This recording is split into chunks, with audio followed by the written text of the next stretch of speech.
penyembelian itu harus pakai bismillah. Kalimat harus ini harus dengan arti taruhan sah tidak sah, apa harus sebagai etika, apa harus sebagai supaya kebiasaan baik ini bertahan. Saya ulang lagi ya, misalnya Pak Arifin dawuh teng jenengan cung nyembelih pitik kudu maca bismillah. Kalau kamu memotong hewan harus baca bismillah. Kata harus itu apa artinya syarat sah? Sehingga kalau tidak baca tidak sah. Apa keharusan dalam makna etikanya harus baca bismillah. Jadi urusannya hanya apa? Etika atau afdoliyah. Atau kita tidak ingin kultur baca bismillah itu hilang. Sehingga barang tidak wajib pun kita wajibkan supaya kultur baca bismillah itu tidak hilang. Nah Imam Syafi'i itu milih yang tidak wajib. Itu hanya urusan etika. Sehingga dhabihatul muslim meskipun enggak baca bismillah baik secara sengaja maupun lupa tetap halal ya, tetap sah, tetap halal. Tapi beberapa ulama mengatakan baca bismillah itu wajib dan menjadi syarat sah. Ya kira-kira karena pamit tadi, yang beri nyawa itu Allah, kok apa yang menghilangkan enggak pamit, sudah menghilangkan nyawanya ayam dimakan lagi. Wah itu selingkuhannya kan masih marah itu. Selingkuhannya, pacarnya, anaknya, cucunya itu kan marah itu. Tapi kalau pamit yang punya kan dah. Lupa kalau ayam cantik yang pas kamu sembelih itu lanangannya kan mangkel itu. Kalau kebetulan sudah tua kan karep-karepmu kan gitu. Jadi apa? Itu yang tahu Sarah. Saya ulang lagi yang tahu Sarah karena ini sudah jelimet. Sudah jelimet. Sehingga nggak ada kitab matan yang Indo kecuali disarai. Dulu ada kitab namanya Takrib karangannya Abi Suja. Terus disarai kecil sekali oleh Fathul Qorib. Ya oleh Ibnul Qasim Al-Huzi itu. Terus disarai lagi oleh Bajuri. Jadinya Bajuri itu sudah sarhun ala sarhin warifin, ya sudah sarhun ala sarhin, bukan sarhun ala matnin tapi sarhun ala sarhin. Nah, kenapa memang kita butuh itu? Saya ulang lagi kita butuh itu. Nah, kenapa butuh? Ya karena mau tidak mau. Saya ulang lagi mau tidak mau. Karena matan itu seperti itu. Misalnya matan cerita. Yang dikatakan menyembelih itu apa? Ya nyembelih itu ya nyembelih. Nyembelih itu memotong hewan. Terus motongnya dari mana? Kalau kamu motong hewan dari mana coba? Dari belakang atau dari depan? Dari mana? Depan misalnya. Pertanyaannya, ketika dari depan itu paling penting terpotong al-hulkum wal mari misalnya. Yang satu majrur to'am, yang satu majrur ruh, kayak gitu, majrur nafas. Tapi andekan dari belakang gimana? Tapi tetap terpotong. Mulai ribet kan?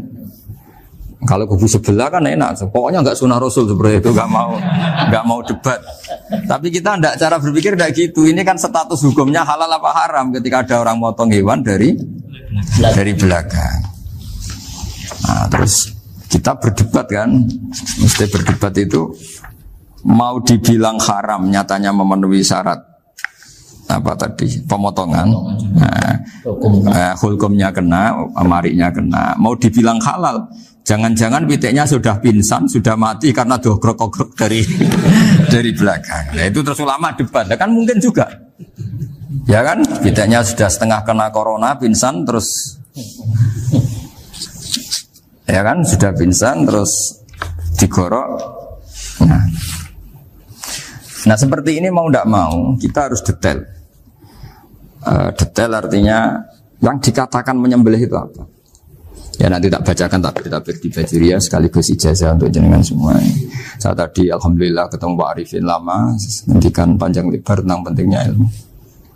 Yang dikatakan nyembelih adalah mematikan hewan yang hidup dengan kaifiyah syariah.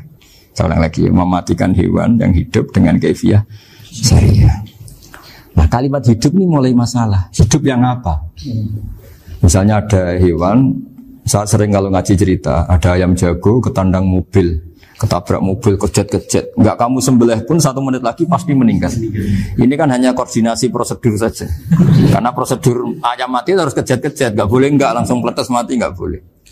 Nah pertanyaannya ketika kejet-kejet ini kamu sembelih, itu halal apa enggak? Wong enggak disembelih juga sudah mati. Artinya enggak penyembelihan ini kan enggak memberi kontribusi pematian tapi enggak ngefek. Makanya terus ada perdebatan, ada hayatun mustaqirrah, ada hayatun ittirariyah, ada harokatu masbuh. Itu kalau enggak sarah enggak bisa. Lalu pertanyaan nakalnya begini. Saya itu betul pernah ngalami itu. Wayam jago itu kan mahal, apalagi kalau Bangkok kan. Saya pas jalan-jalan sama anak saya, sama jalan-jalan mau ke pasar itu di pertolongan tuwer mak. Kusik halal tau ora? Karena tanya orang awam, halal kata saya. Gitu. Padahal andai kan tidak disembelih ya pasti mati. Suatu saat ada yang mengkonfirmasi lagi. Saya bilang kalau kiai ya tidak pantas makan ayam gitu, tapi kalau kamu tidak kiai ya pantas saja. Daripada rata halal lo geremeng eman kan ribet. Nah sebetulnya itu dalam mazhab Syafi'i itu tidak halal karena dia sudah tidak punya hayatun mustaqirrah. Karena tadi setengah menit lagi atau 1 menit lagi pasti mati. Kan dia belum mati karena koordinasi Israel saja, tetap yang nyambil itu. Tetap kan nggak segampang itu kan, tetap prosedur apa? Jalankan SOP. SOP-nya harus ada.